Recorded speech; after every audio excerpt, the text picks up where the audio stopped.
Daily নিউজের রাতের সংবাদে আমি আছি তানজিনা রাত্রি। ইঞ্জিনিয়ার সুলতান স্কুলের উদ্যোগে বর্ণাঢ্য আয়োজনে বার্ষিক ক্রীড়া প্রতিযোগিতা ও সাংস্কৃতিক অনুষ্ঠান অনুষ্ঠিত।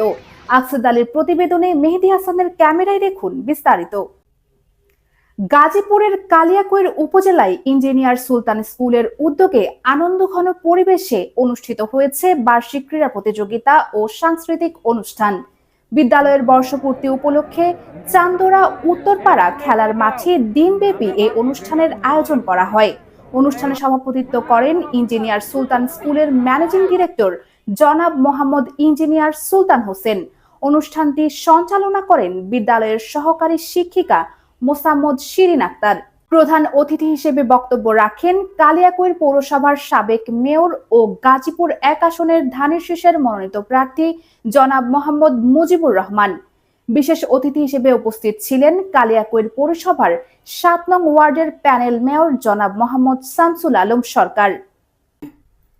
এছাড়াও অনুষ্ঠানে উপস্থিত ছিলেন গাজীপুর জেলা বিএনপির সাবেক সহ মুক্তিযোদ্ধা বিষয়ক সম্পাদক জনাব দেওয়ান জসিমউদ্দিন, কালিয়াকৈর পৌর বিএনপির সাবেক সাংগঠনিক সম্পাদক জনাব মোহাম্মদ রিজভী আহমেদ দুলাল, খাজা বদরুদ্দোজা মডার্ন হাসপাতালের প্রতিষ্ঠাতা পরিচালক ডাক্তার মোহাম্মদ বখতিয়ার, কালিয়াকৈর পৌর বিএনপির যুগ্ম আহ্বায়ক জনাব মোহাম্মদ জালাল উদ্দিন, বিএনপি নেতা মাহবুব রহমান সহ সমাজের বিভিন্ন স্তরের বিশিষ্ট ব্যক্তিবর্গ ও অভিভাবকরা।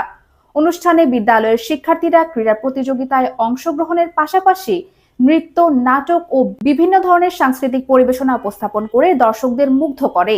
শিক্ষক শিক্ষিকাদের দক্ষ তত্ত্বাবধানে শিক্ষার্থীরা তাদের সুপ্ত প্রতিভার স্বাক্ষর রাখতে সক্ষম হয়। সভাপতি ইঞ্জিনিয়ার সুলতান হোসেন বলেন, আমরা প্রতি বছর শিক্ষার্থীদের জন্য এমন আনন্দঘন আয়োজন করে থাকি। খেলাধুলা ও সাংস্কৃতিক চর্চার মাধ্যমে শিক্ষার্থীরা মোবাইল আসক্তি ও মাদক থেকে দূরে থাকবে, মানসিকভাবে উৎফুল্ল থাকবে এবং সুস্থভাবে বেড়ে উঠবে। অনুষ্ঠানের শেষ পর্বে বিভিন্ন প্রতিযোগিতায় বিজয়ী শিক্ষার্থীদের মাঝে পুরস্কার বিতরণের মাধ্যমে আনন্দঘন এই আয়োজনের সমাপ্তি ঘোষণা করা হয়।